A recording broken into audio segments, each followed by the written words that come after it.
So, we already find the value of x. So, x is equals to 6. So, paano natin ngayon malalaman kung talagang ang sagot or ang tamang sagot ay 6 talaga?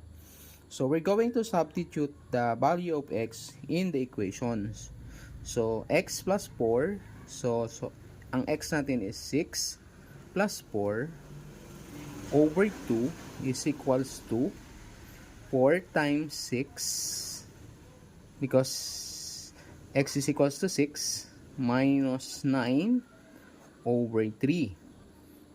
Dapat ang equation mag-i-equal tong dalawang nasa left and right of the equation. So 6 plus 4 is 10 divided by 2 and that is 5. Dapat itong nasa kanan is also 5. So let us see. 24 minus 9 equal over 3.